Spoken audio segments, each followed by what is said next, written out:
the Toronto Star. I'm Karon Liu, and this matters.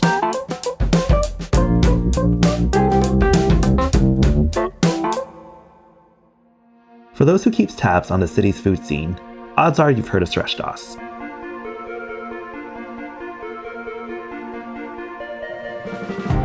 He's a food writer and editor, and before the pandemic anyway, he regularly conducted food tours of hidden gems around the city. The hole-in-the-walls, the strip malls and plazas in the suburbs of Toronto, the places that you have to be in the know about and you won't find in a Google search. When he recommends a place, you can expect a line to form outside shortly afterwards. He joins us today to talk about how the pandemic is affecting these places and what challenges they've been facing. And of course, we'll talk about where he's been getting takeout over these past months, in case anyone needs fresh takeout options over the holidays.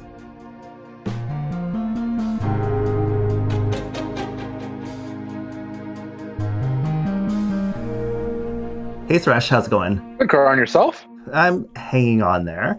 So I'm having you on because you're basically everyone's go-to food guide. You're definitely my go-to food guide in the 10 plus years that we've known each other. Is it fair to say that the way that you covered restaurants in the last 9-10 months hasn't really changed? Because so many of the places that you covered are mostly takeout anyway, right? Yes. So, pre-pandemic, my approach was pretty simple. I don't really rely on media or social media to find out about the places that I want to cover if they're not already regular rotation places that I've been visiting for many years. So what I would simply do is I would grab someone like you and we would get in a car and drive to a particular neighborhood. We would zoom in on a part of the GTHA, and it's a city, a neighborhood, maybe a town, and maybe down to one street. And then literally we would eat our way through that street and get a sense of identity and socio-political sort of stances there and what the makeup of the food's like, what the makeup of the people is like. And that's usually kind of how I've discovered places for the last 18, 19 years. Now, with the pandemic, to your point, that hasn't really changed because most of these places are not on social media. They don't have a web presence, and they're certainly not getting a lot of press from mainstream media for a variety of reasons. It's hard for food writers to drive uptown and go to these places when there's no budget or whatnot. So that hasn't really changed. I'm still driving around. It's sad to see that there are a lot of poorly signs that are up in a lot of these neighborhoods. But the one thing that I have noticed that has changed for me in the last 9 months is a lot of these places that never had social media before are now jumping on these platforms because they see that, in the past, they didn't have that digital marketing sort of arm, and they need that to be able to reach to people when people are not out driving around and walking around during lockdown and whatnot, right? When people are trying to socially distance and stay at home. I'm discovering more of these really interesting, regional, unique places that don't exist in the downtown core, but I'm finding them now on places like Instagram and then Facebook Marketplace, and then in the odd instances, sometimes through WhatsApp groups. So when you do talk to these restaurant owners and cooks, what are the challenges that they've been facing throughout the pandemic? I ask this because they probably have a different business model, different expenses compared to their downtown counterparts, right? They're probably not paying tens of thousands of dollars of rent, and they're probably not relying on the Bay Street lunch rush. What are the particular challenges that they're facing throughout the pandemic? So as an example, a small mom and pop shop in Scarborough would not have the rent that a restaurant on King Street would have, like you said. So they don't necessarily have that crazy overhead, but the challenges are that these small places rely on the immediate neighborhood for support. And in some cases, that hasn't changed because a lot of people will still go to that patty shop every week to get the food that they need for lunches for their kids or whatnot. But in some instances, because people are trying to be extra careful and safe, they don't frequent that jerk chicken shop or that shawarma shop as often. So the challenges there are that these business owners need to find new ways to get the word out. And they don't have the social media accounts, right? They don't have the already established 10,000 following on Instagram to be able to say, hey guys, we're still open. We're now doing takeout Monday to Friday, and we're still offering this stuff for takeout.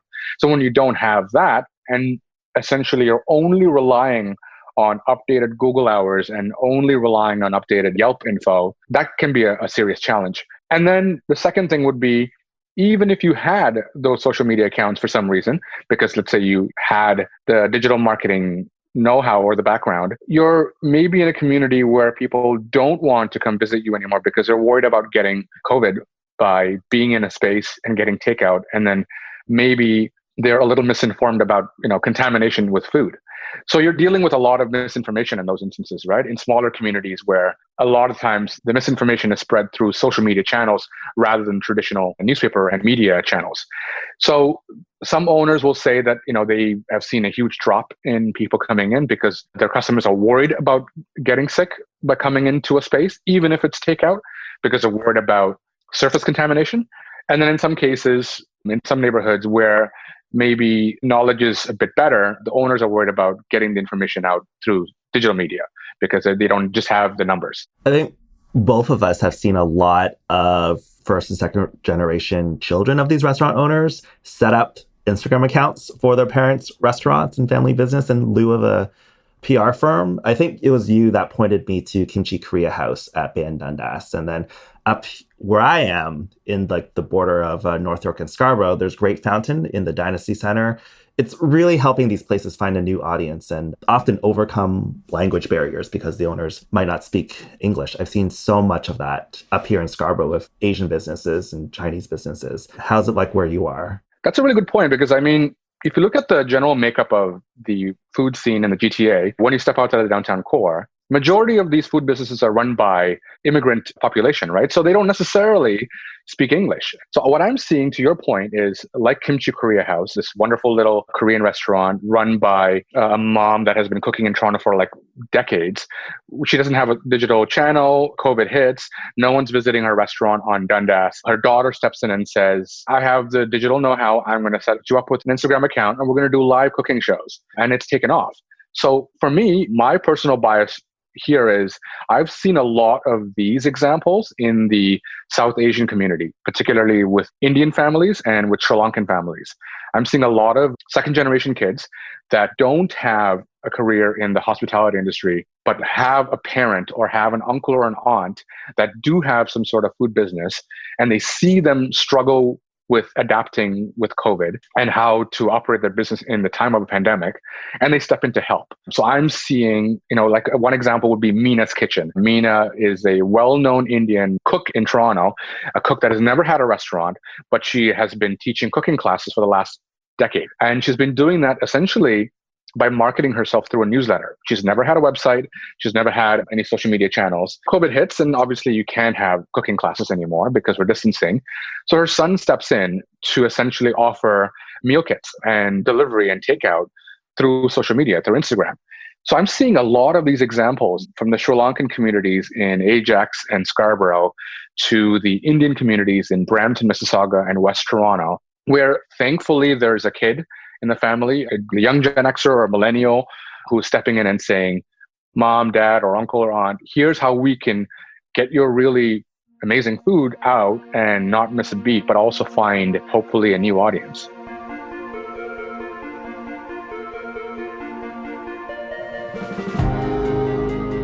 We'll be right back.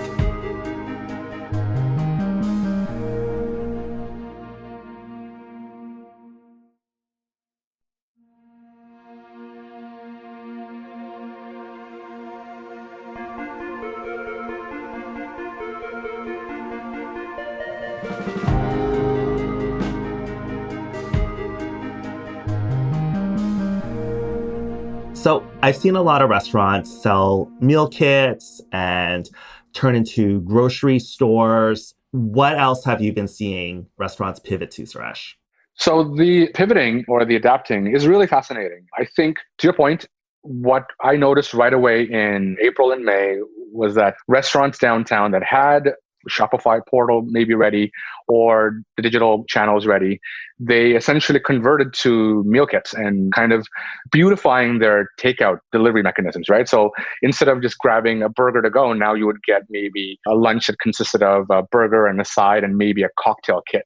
And it looked really pretty and it was designed to be very Instagram friendly. But uptown, what I noticed was really fascinating was that restaurants that were already doing takeout would stick to takeout, and they would essentially change the quantity of takeout that they were doing in one order. So they would offer maybe an extra side, but it would all come in the same packaging. So it didn't look really any different. But when they needed to push more product, in some instances, I saw restaurants that would, what they would essentially do, for lack of a better way of describing it, was that they would sell, rudimentarily, they would sell their basic wares. They would either freeze the pies that they would normally bake and sell to go, or they would freeze dough, or they would freeze pizza. There's, for example, there is this wonderful Armenian pizzeria on Ellesmere in Scarborough. It's called Mama June. And this is a place where you would go in and you would have this really thin flatbread sort of pizza style lahmacun. So it's super thin, thin enough to slide into like a manila envelope. And it would be kind of dotted with za'atar and sausage and stuff like that. When COVID hit, their sales dropped. So what the owner decided to do was he would flash freeze the lahmacun, and people would come in and grab like 5 or 10 at a time because they freeze very well. They reheat very well. They're thinner than your conventional pizza, so it's really quick to heat up. And then he also offered his manti, which are these kind of tiny like sausage dumplings that he would serve with a yogurt sauce and some consomme. He would freeze that. He would sell that. He would sell the stock on the side. So essentially, he's doing a meal kit, but it doesn't look, like the beautiful meal kits that come out of the downtown core. For him, he would kind of compensate the sales between families that would come in that wouldn't want to grab takeout to eat right away because maybe the weather's not nice outside. They would grab the frozen stuff and it'd be set for a month, or the occasional person that would want to come in and have a hot piece of lahmacun. So most of the places that I've seen uptown, what they're doing is essentially offering a frozen version of their product. And then also what I've seen is just a lot of bottling of sauces and dips, chili oils, chili crisps, a lot of that kind of stuff as well, chutneys and sambars and things like that. And there's this other aspect during the pandemic that I've consulted you on many times before, back and forth, the idea of people selling food out of their homes. And you did a Canada Land episode about this, where it's people, home cooks, cooking very delicious regional food that you cannot get at restaurants at all, that you have to order through social media. And I've written about this. And so many times people have come up to me to ask to write about them, but I'll be like, I can't write about you because you don't work in a commercial kitchen. If I put your name and picture out there, you will get shut down. If they're operating through a commissary kitchen and if they meet public health codes, then I'm more amenable to telling their story on a national platform, because at least they care enough to make sure that their food handling is up to par and that they're taking every precaution to prepare food properly. If they're not doing that, and majority of home businesses are not operating out of commissaries because they're designed to feed the apartment building that they're in or the immediate neighborhood that they're in those instances, I may share on social media, if that, but mostly I will just, my mom will order it, or I will order it, or my friends will order it, and then we may just share it amongst each other, and that's it. But we can't ignore this, because prior to COVID, Facebook Marketplace and Instagram sort of DM groups and WhatsApp groups were on the rise with these sort of cottage type food establishments that were selling at a home for the last 2.5 years. But with COVID, it skyrocketed. Like, I'm seeing so many home cooks that are selling all kinds of different things. I came across one last week, hundreds of examples of businesses that have popped up that look like ghost kitchens on Instagram and Facebook, but they're not really ghost kitchens. They're just mom and pop household pop-ups. In those instances, I'm conflicted as to what to do, because the food is so good. It tells a story that you don't have already in mainstream media when it comes to food reporting in the GTA. Because in this instance, it's this one person that is doing a modern take on Filipino food through a French lens. And we don't have a restaurant like that in the GTA. We don't have a restaurant like that in downtown or uptown.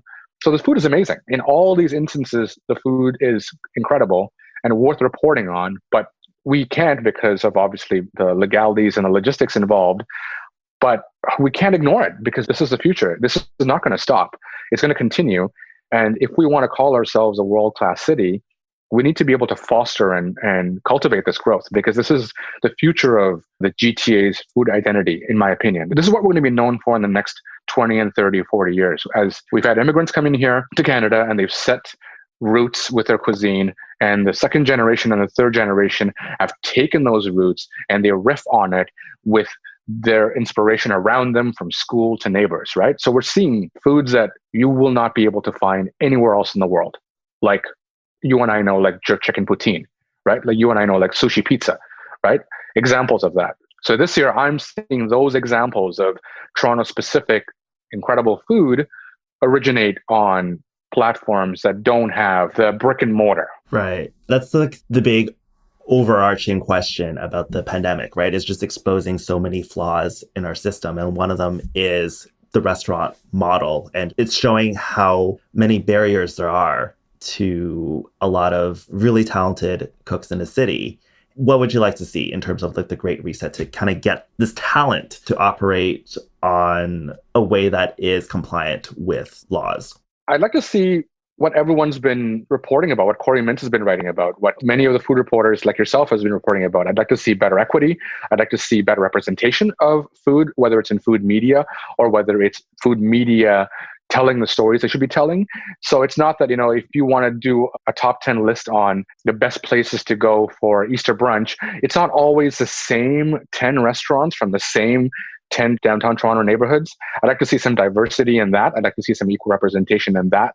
I'd like to see, better representation within restaurants themselves and taking the spotlight away from the chef as being the person that represents one establishment or one type of food, because no regional food is a monolith and no one chef should take the credit for the food that they're representing out of a kitchen. And I'd like to see better avenues from the city side, from public health side, to allow fostering of the next generation of home cooks. Home cooks may have not gone to George Brown for culinary education, may not have the business know-how or the equity or the investment to be able to open a place in the city, but what are their pathways to be able to get their expertise and their perspective on food out to the masses? How can we build some sort of path line for them?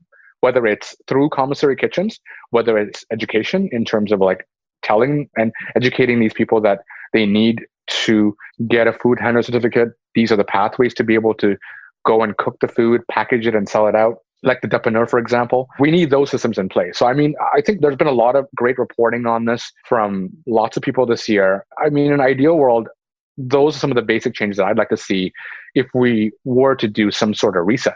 Thanks so much for your insights, Suresh. But it wouldn't be a conversation without asking you where you've been getting takeout lately, especially for people listening. I'm sure that's why they're tuning in. And I'm sure a lot of people out there need some downsized holiday inspiration. So where have you been eating and what would you recommend?